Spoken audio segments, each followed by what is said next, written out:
उसने जो तुम्हें बताया है वो उससे भी ज्यादा बुरा है। बुरा नहीं बल्कि बदतरीन है। उस जैसे शख्स के लिए बदतरीन लफ्ज इस्तेमाल करूंगी मैं। ओह गॉड, अगर वाकई शानी इतना बुरा आदमी है तो मैं अब उससे बात नहीं करूंगी। कल को वो मुझे कोई नुकसान पहुंचा दे तो?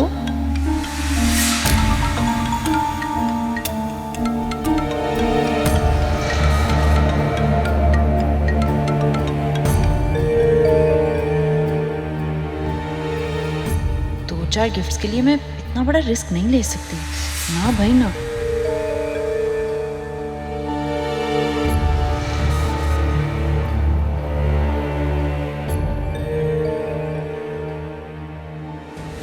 फोन क्यों नहीं उठा रही अरीबा मेरा?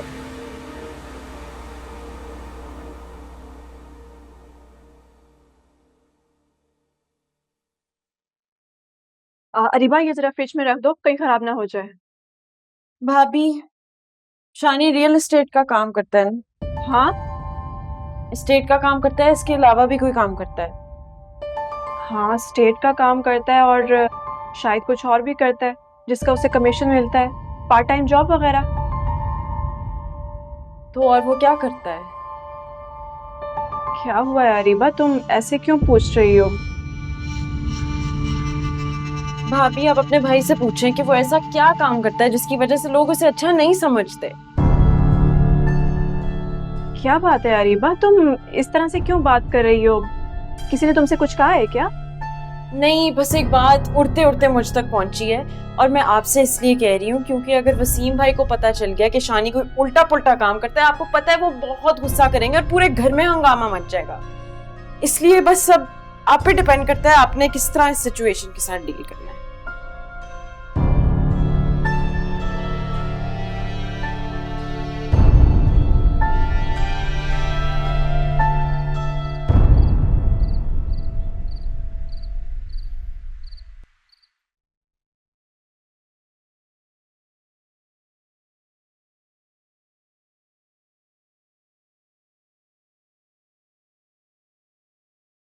आप ही कब से मोबाइल बज रहा है आपका?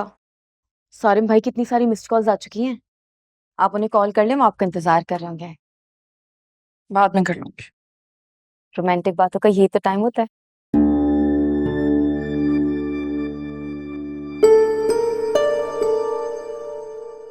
मैं तो ऐसे ही कह रही थी, मेरी जितनी भी दोस्तें हैं ना जो एंगेज्ड हैं, वो सब यही बताती हैं कि वो सब अपने मंगेतरों से इसी टाइम बात करती हैं।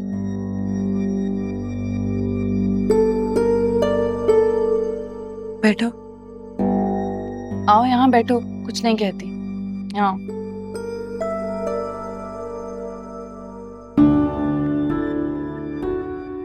देखो बुशरा, तुम्हें इस बात को समझना चाहिए कि कुछ रिश्तों की लिमिट होती और कुछ हदूद तो हमारे दीन ने मुकर्रर की है, उसी में ही बेहतरी है। बहुत दफा चीजों में आगे हद से बढ़ जाना हमारे लिए नुकसानदेह होता है।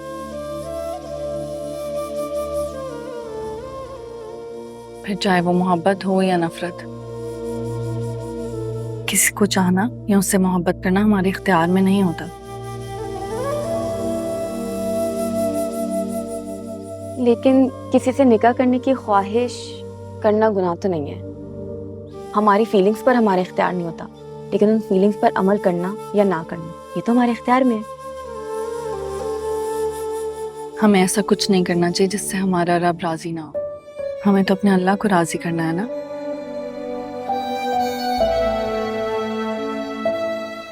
अस्सलाम वालेकुम सारिम भाई। वालेकुम सलाम। अरे तुम कब आए?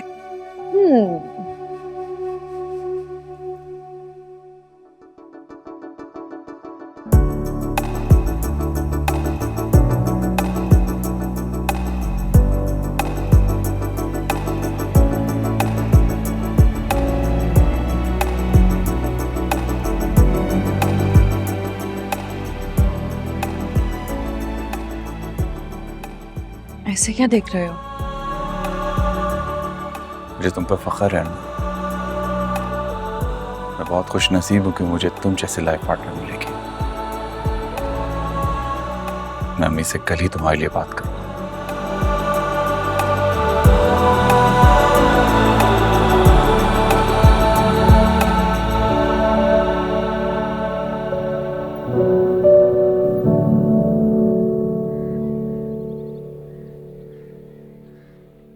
अरे बेटा, हमें क्या पता कि हमारा लड़का बाहर क्या करता फिर रहा है।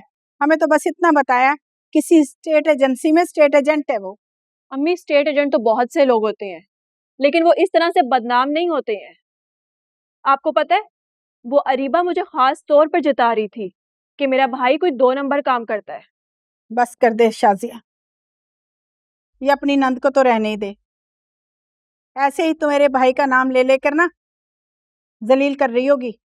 अरे पूरी पक्की फसादन है अपनी माँ की तरह। हाँ, और अम्मी, अगर अरीबा सही कह रही हुई तो मैं कह रही हूँ आप शानी पे थोड़ी सख्ती करें। ऐसे कैसे चलेगा? कल को उसकी शादी भी करनी है। अरे उसकी शादी की तो अभी बात ही मत करो। तुम्हारे अब्बा ने तो साफ साफ कह दिया है, अगर किसी लड़की की जिंदगी बर्बाद करनी है तो अपने बेटे की शादी का सोचना। तुम्हें तो पता है ना बेटा, वो शानी से खफा रहते हैं। अम्मा, मुझे तो बहुत शौक है शानी भाई की शादी का। नए नए सूट बनवाऊंगी, गेट टुकाई की रस्म भी करूंगी, पैसे मिलेंगे मुझे। शाजिया आप भी, आपको पता है मुसाइमा है ना मेरी दोस्त, उसके भाई की अभी शादी हुई है, उसको गेट टुकाई की रस्म में नया आईफोन मिला है, मुझे भी मिलेगा। अल्लाह मियाँ शानी भाई की शादी करा दे। अरे बस कर दे, तुम्हें तो हर वक्त ना अपनी पड़ी रहती है। हाँ शानी कब आएगा?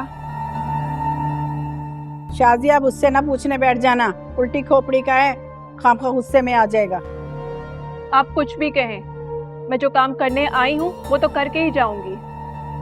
बहन हूँ उसकी, उसे सवाल पूछना और समझाना फर्ज है मेरा। तो ठीक है, कर लेना उससे बात और फिर करवा लेना अपनी इज्जत अफजाई से, फिर मुझे कुछ मत कहना। हाँ, रेहाना से मेरी कल मुलाकात हुई थी, बता रही थी कि फुरकान भाई ऑस्ट्रेलिया से आ गए। मैं तो समझ रही थी कि रेहाना की बेटी फरियाल का रिश्ता हो गया होगा, मगर कल जब बात हुई तो बता रही थी कि अभी तक हमने कोई रिश्ता कंफर्म नहीं किया, देख रहे हैं। रेहाना बता रही थी कि फुरकान भाई का ख्याल है फरियाल का रिश्ता हो जाए तो वो अपने होने वाले दामाद को ऑस्ट्रेलिया ले जाएंगे, अपने बिजनेस में साथ लगाएंगे। तो मैंने बातों बातों में तुम्हारा जिक्र कर दिया। अब सोचो तुम जरा, अगर तुम्हारा रिश्ता हो जाता है तो फुरकान भाई तुम्हें ऑस्ट्रेलिया सेटल कर देंगे। अम्मी, आपने ऐसा क्यों किया? मुझे ये सब कुछ अच्छा नहीं लगता। आप जानती है ना कि मैं यूं किसी का एहसान नहीं ले सकता हूँ। ये क्या बात हुई? भाई कैसा एहसान? उनके दामाद हो गए और ये सब कुछ वो अपनी खुशी और मर्जी से कर रहे हैं, उसमें क्या बुराई है? लेकिन मुझे ये सब कुछ नहीं चाहिए। हमारे पास सब कुछ तो है।